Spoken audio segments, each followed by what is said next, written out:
I'm in Locka, Florida, which is considered the third most dangerous city in Florida. And Florida is considered the 29th most dangerous state in America. But most of Florida doesn't submit crime data to the FBI anymore. So whether they're really the 29th most dangerous or if there's much higher number, I don't really know. The population here is around 15,600, and it's dropping steadily since 2020. So not unlike most of America, 2020 hit this city hard. And if you look at the side of the road, there's a lot of garbage, a lot here. It's 47% Hispanic, 49% Black, and 3% white. So fairly diverse, I guess. The average age is 35, and 18% of the adults that live here are seniors. That's a pretty decent number for the adults being seniors. And the average age is pretty normal for a city like this. There's a 32% home ownership rate, which is super low. It's 57% lower than the national average. And when people don't have a stake in a city, they don't care.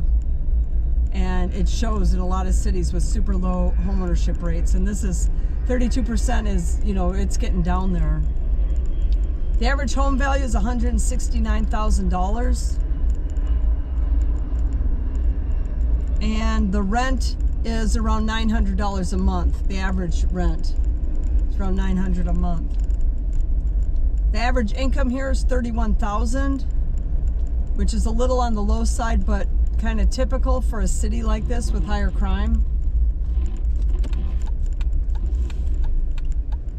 And 51% of the residents here speak a language other than English, which is an interesting stat I came upon and not normal in a lot of cities. There's a 28% poverty rate, so basically right around 1 in every 4 people that live here live below the poverty line.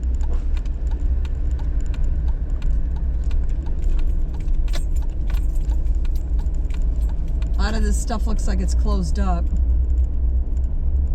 There's a 28% marriage rate, which is really low.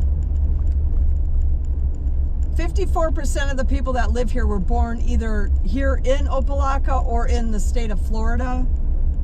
And 37% were foreign born.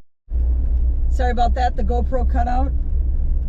So 37% of the people that live here were foreign born, and 17% are considered non-citizens. And I don't know what this is that they're building here, but it's like a big temple of some sort. So as far as homicides go, and again, they haven't been reporting anything since 2020, so you can't really come up with a good, this is going to be the best number that I can provide you. We'll turn on this road and see what's up here. In 2019, the murder rate was 66.7. In 2018, it was 48. So it went from 48 in 2018 to 66.7 in 2019, and then they stopped reporting.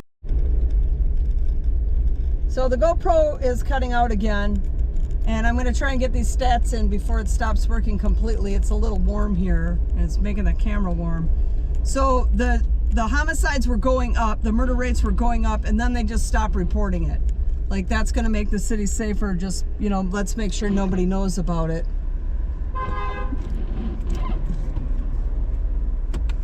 I'll go up this way. I don't need to go past whatever the police are doing there. We'll take a right here. We took a left the last time. So, and 66.7, you're up in St. Louis range there. You're up where you're with the worst of the worst cities in the United States. And there's literally garbage everywhere. You see that? Well, those are sandbags. But there's a lot of garbage in this city. The assault rates in 2018 were 1728. And the assault rate in 2019 was 1424. So at least that went down in 2019. I have my freedom panels out so the airplanes sound louder than normal. So the assault rate had gone down before they stopped reporting. Detroit is 1,600, however, so they're right around the same assault rates as Detroit. And the murder rate of 49 is what, Detroit's murder rate is 49. So the murder rate here is higher than Detroit. Their assault rates are the same, but the murder rate is higher. The schools graduate 33% of the students proficient at reading and math.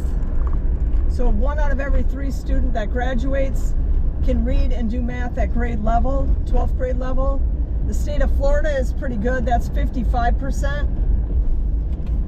And the US average is around 48%. So about half of the students that graduate in America graduate at a 12th grade level for reading and math, and about 1/3 of them here in Opelika do. 72% of the people that live here completed the 8th grade, and 70% completed high school. So if you do the math, they graduate 33% of the people, and only 70%, 33% of the ones that graduate, of 70% of the ones that actually graduate, that equals 23% of the people that live here. 23% of the people that live here are proficient at reading and math, can read and do math at a 12th grade level. Less than 1 in 4. And 7.7% of the people that live here have a bachelor's degree or better. So it's not a highly educated city, which explains the high crime. If you can't graduate people with the ability to get a good job, they're not going to be able to get a good job. The crime rates are going to go up, and the city's just going to keep getting worse.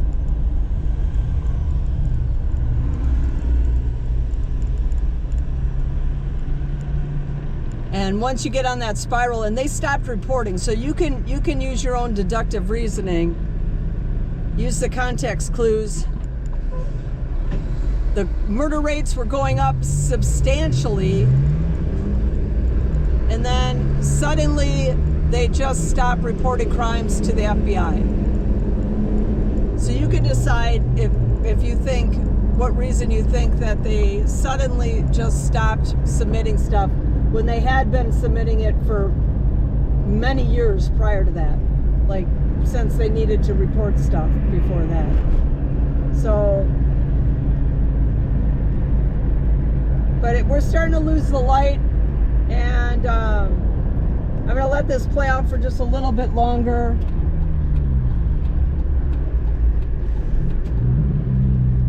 And I hope you enjoyed this drive through Opelika, the 3rd most dangerous city in Florida.